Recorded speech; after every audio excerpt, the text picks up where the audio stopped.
Testing. What's going on, everybody? Justin Thomas here. Welcome to TopShelf Fandom. Let me know in the chat, not the information, if this mic is too loud, not loud enough, and so forth.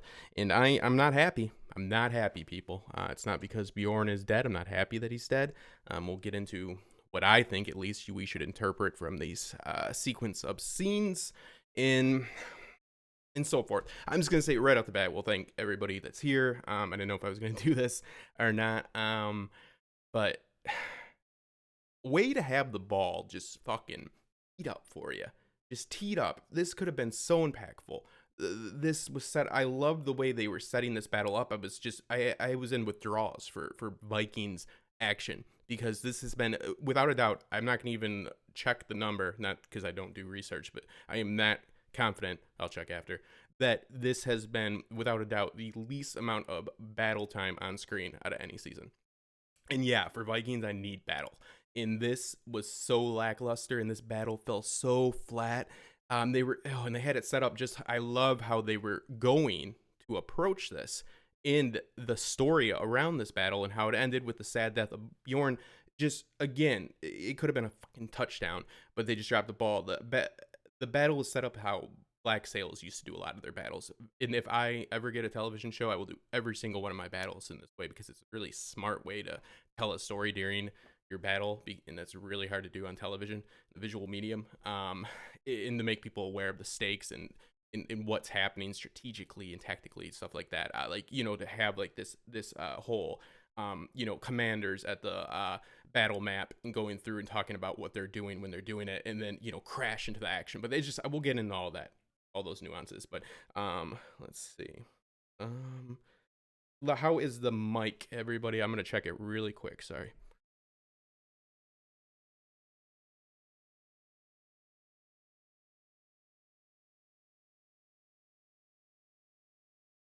All right, and I think we are good. Let me know if it starts screaming or if it's not loud enough. All right, that is out of me right now. What's up, Kane McKay, the king of the Vikings fandom, without a doubt. Always happy to see you. Lady Stoneheart, always happy to see you as well. And Raymond, right? Ramon? I need my glasses on, Carter. Yeah, and anybody else that is joining us, please make sure to subscribe. So anyways, yeah, speaking of kings, okay, with King Harold, of Norway, were they still referring to the other kings as kings? I thought I heard that. Not just Bjorn, but like the other. Like that's, he needs to start getting that shit, learn how the feudal system works. But all right. Let's see. First off, what'd you guys think about it in the chat? What is the consensus here?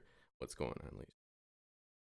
What did we think? Not just let's get past the death for now, and say just as a let's say how they carried it out. How do you guys feel? How do you guys feel about this battle?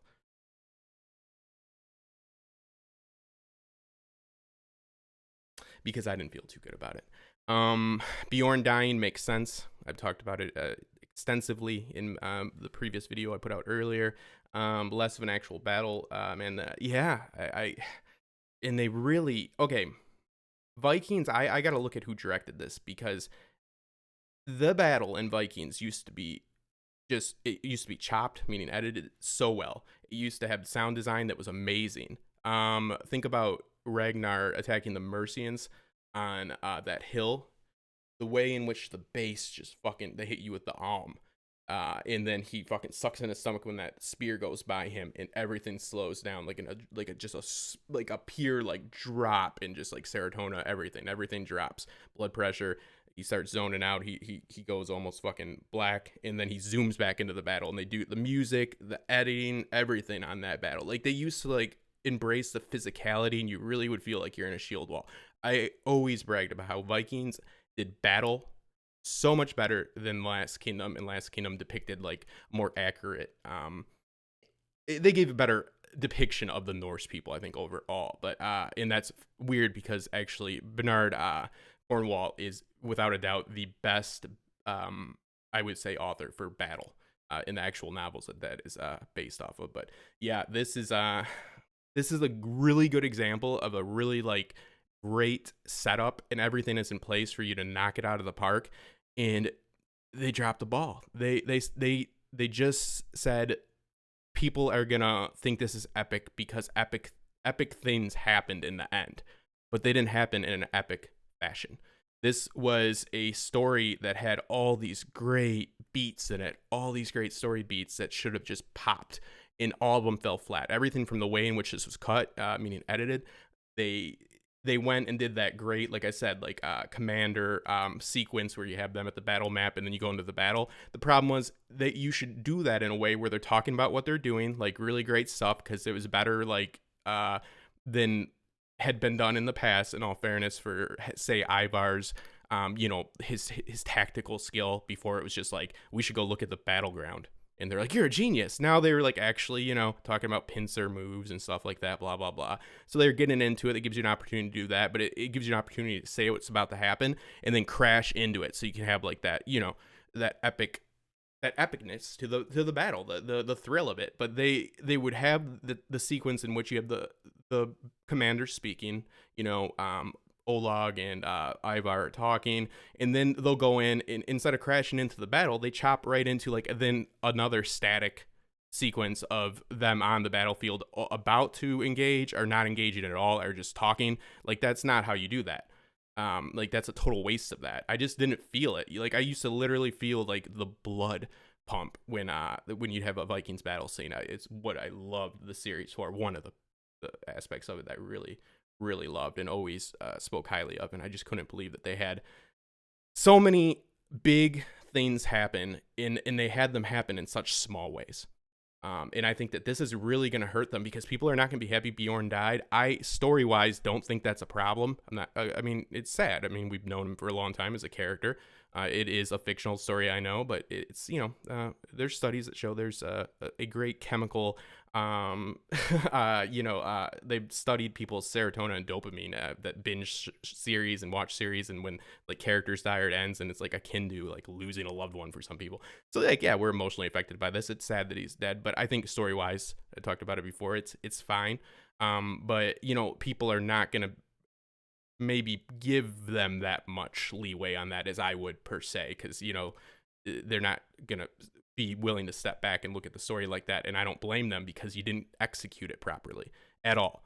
You fucking dropped the ball bad, in my opinion, and it's man. All right, so let's go back to the beginning though. See what you guys are saying here. So we do start off with an interesting turn of events as well, with Katya being a sleeper agent and Ivar getting the best he can, his love on. As we all know, he's love starved. He is starved for connection, and this plays right into it. I don't know how you guys feel about the validity of that, or if it was contrived or not. It's a little bit out of left field, but I'll go ahead and give him that one. Let's see. Okay, so Raymond, you don't believe Bjorn is dead. I'm gonna go ahead and say that this episode was set up specifically to make us question what we've seen. And that's another thing that I don't really like. I would say he's definitely dead. My only critique about it, and the only real, I think, valid argument for it, is how they did do actual dream sequences at the very end, after Bjorn was dead and after there's dead soldiers, with those beach scenes. Because they mixed in real events in the same way in which you had then the after death shown. So there's a valid argument. I couldn't say 100% that there's no way that that's not a dream sequence, meaning like he's still alive. I couldn't say there's no way that that's possible. I will concede to it's possible he's still alive. I will tell you I would bet my house on he is dead. I think that was a poor edit right there. I think that was a poor stylistic choice. Meaning they shouldn't have mixed in these other questionable scenes that they didn't want you to have full confidence in with actual dream sequences, because there's no way around at the very end that he's dead, with Ivar standing there with the sword and all that. That's all in their heads. But besides that, and it does bring up the question of, did they meet him on the beach to begin with? That doesn't matter so much. But yeah, I don't agree with that. But I would tell you that is set up to keep the suspension of disbelief going, and to probably try to lessen the blowback on this death, and have people, pulling for a Melisandre resurrection here, but no, I would bet the house on he's dead. Let's see. Yeah, and King Harold, yep. Yeah, Harold, I believe, is definitely alive. Definitely alive. Shouldn't be.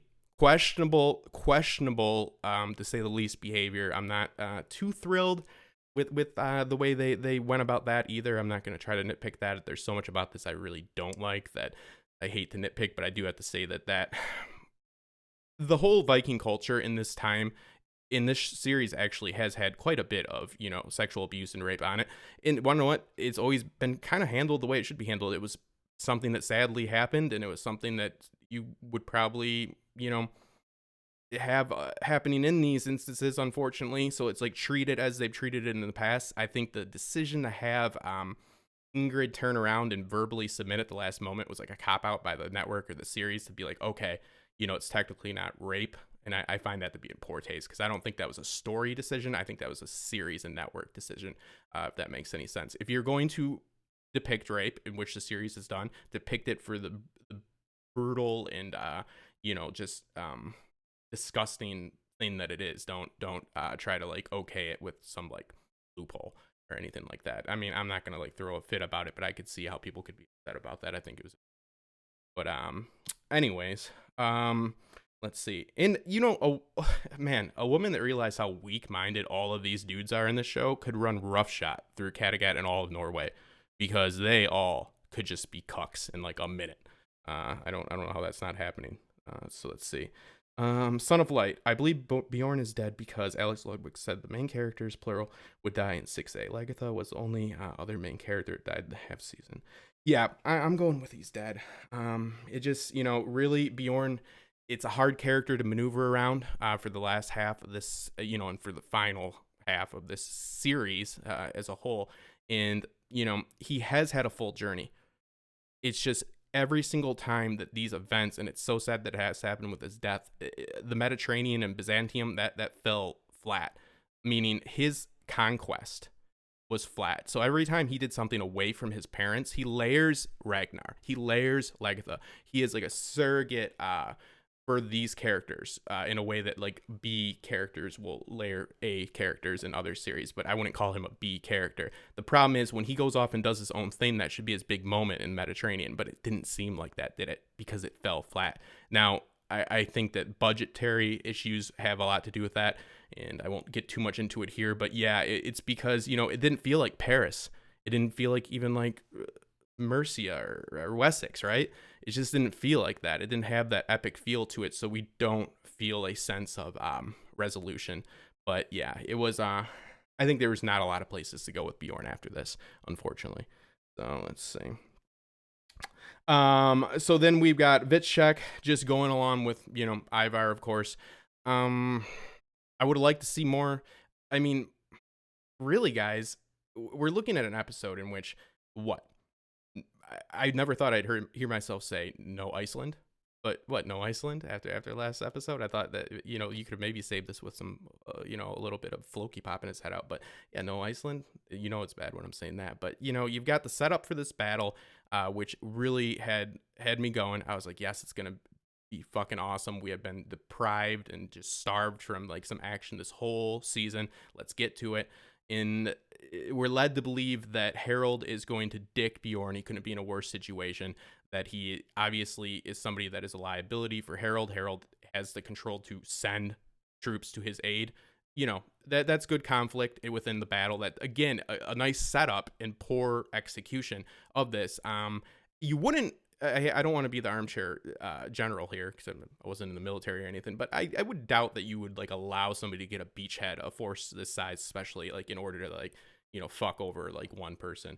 But that, is neither here nor there. The whole thing is, this battle really wasn't a battle, guys. This battle was a whole bunch of people talking, and then it should have clashed into some battle sequences. But even when we saw the little bit of combat, it was flat. It was slow. The only exciting and thrilling aspects was Gunhild. Really well done. I don't know the actress's name, I apologize, but she was fantastic, and I thought that was a really good scene. Ivar fighting on that boat was the only believable Ivar fighting I've ever seen, because that is about the only combat he would probably be able to do. Sorry, you need core strength and a shield wall, but besides that, no, nothing. there's nothing good about this battle. Slow, slog. It didn't have you there in the moment whatsoever. And it's like, man, this looked like D-Day. I think, King, you said it in one of your great videos, like at the beginning of the season, it looked like Normandy. And you're right, it did. But they just dropped the ball on the on just carrying this whole thing out. I mean, to stutter so many times in this short period of time. The battle, I think, started at the 20-minute mark with 20 minutes left, meaning, and they just, they kept taking you out of it, and they never dropped you back in it, besides the Gunhild altercation. Besides that, I mean, come on. And then Ivar just crutches up to Bjorn and get, I could see a lot of people being pissed about that. I mean, I'm more pissed about the lack of just integrity of this action sequence in general, but man, it just seems like bullshit all the way around, right? I mean, everything from the sound design to the editing, guys, was just not there for me. Let's see. I do wish we saw more, really. I'm a sucker, but I think Harold was alive. At least redeem himself. Eric saved himself. Yes. Steer said Bjorn would be greater than Ragnar. He hasn't done anything great yet. Yeah, but that's the thing. We all feel like he hasn't done anything great yet, right? But I mean, like, going to Byzantium, like, and doing what he did was pretty great on paper. This is an issue of having things on paper that you think are big events in your story. You're like, this is a big event. My character, my protagonist is achieving this right now. And then the carrying out of this, the execution, is poor. So on paper, you have to remember that they think that these sequences are very impactful to you. They are under the delusion that they have carried out an epic sequence of events, and they have not. And this sometimes is budgetary. I can't see it here. I don't give it that. But with Bjorn, we have to really look at Bjorn's journey on paper and look to say that you want to, at least you could put it on par with Ragnar's. Nobody's going to beat Ragnar because everybody's trying to be him, and he was the one to first go west in this story. So it's like, it's going to be kind of hard to top to begin with. But, you could make an argument that Bjorn has done a lot of great things on paper. It just did not come off that way. Bjorn did a whole lot of hurry up and wait in this series because he was mostly attached to his mother and layered Lagertha and was always waiting for her to do something, or vice versa. She was waiting for him to do, it was not a great situation. When you look at this, one aspect I did like of this episode as a positive thing is when we had Ivar and Bjorn talking about what Ragnar would have liked. And I thought that was interesting because he said, Ragnar would never bring, the Christian gods to these beaches and so forth. And it's always this argument, and you hear a lot of people say this in the series a lot, like, this, you betrayed Ragnar's. That's like, they always drop it. And everybody uses like Ragnar's name and his beliefs in a different way. They like appropriate it. And Ragnar went back and he pretty much weaponized religion at the very end as that was the last chance for him, because he needed to avenge, for what happened to that, to their farmland, and they needed to also, he was getting killed, but he had to martyr himself. He was an atheist. They've said it in the series that religion was not something that he was driven by any means. And everybody really ties his like loyalties and his motivations after the fact of his death to the, the Norse gods. And that is, exactly what he wanted, for them to go and have the great heathen army there. But, that's not really what he was about. He weaponized it at the end. It was his only choice. It's like, Ivar did have a good, little line where he said, you guys wouldn't go with him. And it made me wonder, what if, he would have been joined by Bjorn? What if they would have had, maybe not the great heathen army, but what if Ragnar could have had a force that was like reputable, like, like not a whole bunch of slouches, not a whole bunch of fat dudes like that were 70 years old, like spitting in Ragnar's face? What if he had a formidable force to go over there with? Like, would he try to, do you guys think he would have tried to actually like accomplish something? He martyred himself, not by like, he was like, oh, I guess that's like what I'm gonna go do. I truly believe he was at least trying at the beginning, when he was gathering the forces, or attempting to get some people. So imagine if he would have had like, just not the heathen army, but like, let's say like, the force that they had when they went to France, like, like a big ass, at least an army with him. I think that it would have been a lot different, and people wouldn't be tying his name to the gods so much. And that's, so they appropriate his his name and use it for what is appropriate for them. So it's interesting because nor Ivar nor Bjorn are right on the point with it, but I would say it does seem to look like Ivar is more on point. But religion aside, I don't think he would have brought a whole bunch of Rus people to Scandinavia. I mean, the fucking like wreck it, right? But it's an interesting question. We're gonna Ivar verse. Yeah. I mean, this here we are gonna get Ivar verse Alfred for the second season. Yeah, and I think that the way that they're gonna get there is, because the Rus do have ambition to go and raid there. So I talked about this again earlier in my what to expect video about how we tend to like tie the sagas and the historical accounts to what we believe is going to really happen in this series. And I've been very guilty of it myself. And it's just, it's kind of a foolhardy, task, because when you look at it, first off, those two things are not the same whatsoever. Like the sagas, which are a written account of the orally passed down, history of the Norse before it, and it's written down about 500 years after the fact by Saxons in the 1300s, So how much adaptation happened there, and how much of this was something that was factual anyways. And then you have Saxon accounts, which are biased, of course, but the Saxon accounts and the sagas don't match. Hearst isn't doing an adaptation here, so like we're not going to see like Ireland, we're not going to see, Ivar do any of that. I do believe that we're going to see Ivar versus, Alfred, but only because it number one, that's not something in the historical accounts that we have whatsoever. That's not, it was actually Guthred and Alfred at the very end. And Ivar was not a part of that. So, but we have a situation in which we're looking to go back and have that face up, but it's within the context of this story because they've already set it up with the foreshadowing in the character work with the chess match and all that. I call it Chekhov's chess game. So yeah, I definitely think we're gonna have that. So it's like, how long is Ivar going to keep Olag in the scene now, right? Because like he's got his ready-made family for him. He's passionate, and he has a desire to have a family, I believe, and some sort of a love connection. I mean, it is important to note that love doesn't have to be sex. It doesn't have to be sexual, and so forth. Love is not lust, and he could, have a relationship with Katya there, the double agent. So yeah, I have to believe that he's one husband head away from having what he wants right there. So it'll be interesting to see how they handle who will be looking after Scandinavia, or if they leave there by their own volition.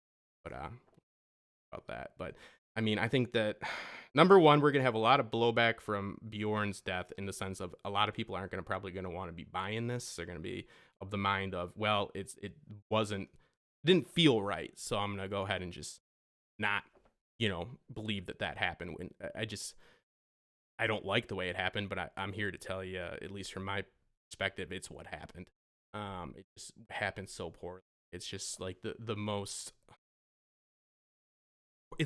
poorly played out just football game in the world, essentially. I mean, I can't think of a good metaphor for it right now, but they had everything teed up for them. They had everything lined up for this to be such an epic moment, both story-wise and, just like action for action's sake, like pretty much highbrow, lowbrow. Let's see some heads get bashed in, and let's see some badass battle, and let's see some badass storytelling, meaning what is the stakes? The stakes were so high, and the bad part is the stakes were high, and we had somebody that it was with us, almost since the very beginning of the series go out here. And, I don't know if they're clapping in the writer's room, which I guess it's just Michael Hurst. But yeah, they shouldn't be. Because that's the problem with this. This is why a lot of people are saying that it doesn't feel like Bjorn did anything. It's like, well, on paper though he did, and on paper this looks a lot better than what we saw. That's the problem with screenwriting and then having it actually be on the screen. It's gotta be executed right. So let's see here. We're getting exactly, he said Eckbert, they're both ridiculous. Yeah, I mean, then this is something that I think Hearst Is anybody here? I recommend at least do the Cliff Notes, and I think it was required reading for some people. 100 Years of Solitude is a huge inspiration to Hearst, and it's important to take note of the type of storytelling that Hearst likes to tell. Hearst is a very knowledgeable person in history. It's not like he like bumbles the history. Like, this is again not him trying to execute like history. This is him trying to tell a story about a seafaring people that showed up on a shore one day and changed the world, both for them and the people they showed, meaning the Saxons and them. They have now went from being, pilgrims, pioneers, savages, conquerors to, they conquered, and now they're the big dog, and they've attracted another big dog in the roost, and they're no longer the objectified, I would say, though. Like, this is a story about Ragnar in the beginning that was having to get his anchor made in secret, right? Like, now it's a story about like his spoiled ass sons. And I don't mean that to be like, I mean, I'm not saying it in the best way, but like, you get like, this is the next, this is what happens after you're the son of a king and stuff like this. So it's different issues, different struggles. This is not the same struggle that Ragnar had. And it's one of those interesting things to maybe workshop. It's what would Ragnar like think about Ivar right now. And I don't know what age he's supposed to be, but by the time we meet Ragnar, young Ragnar to us, it's like already like, assume like my age, like, in his mid 30s. And he's already got 2 kids when we meet him in the series, so he's like never like he's never like a bachelor out. Like, imagine like 20-year-old Ragnar going over to Wessex. Maybe you'd see like a little bit more of Ivar type stuff. But by the way, the mountain climbing by Ivar is more believable than his walking. But what do you do? I like how a child's mind can be beautiful with Igor.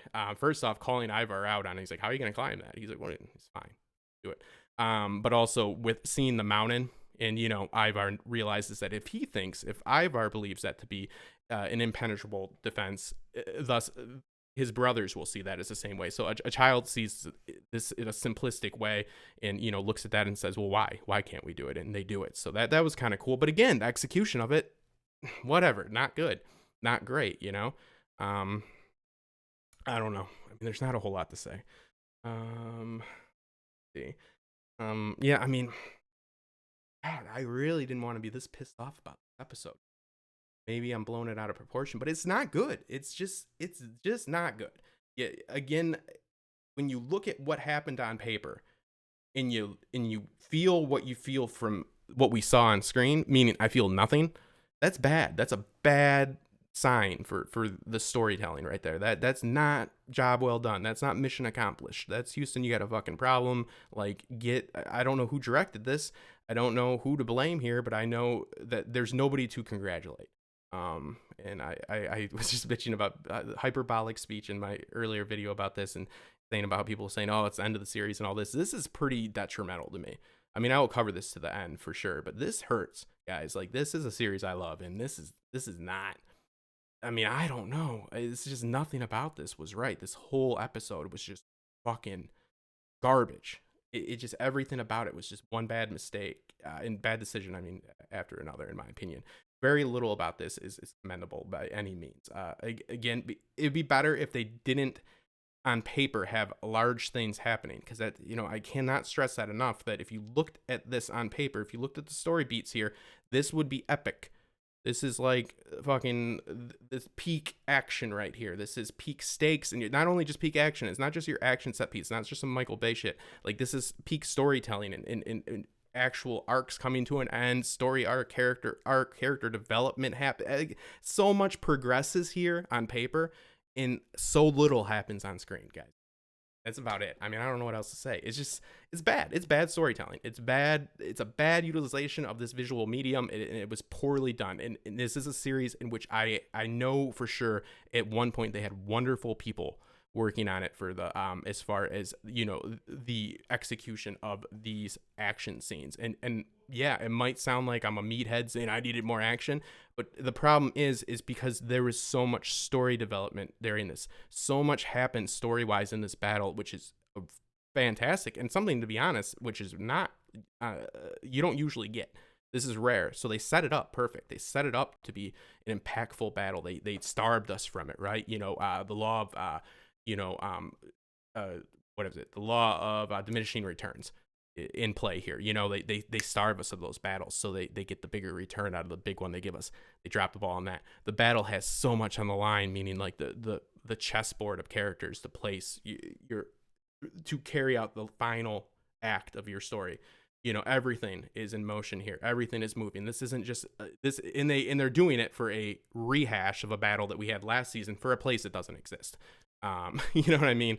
With Kattegat. So it's like, man, it not good. So like Battle of Winterfell bad here. So let's see. Yeah, unless anybody here, I would advise everybody to like go ahead and, you know, I mean, I'm not somebody that's writing on the show or have any inside knowledge. I again would bet my house on Bjorn is dead. But you know, I would not say that it's not a valid argument to say it's possible that that was a dream sequence because of what they did at the very end, but I wouldn't. You know, that's an exception. It's not the rule. That's just, you know, don't mistake incompetency for intelligence.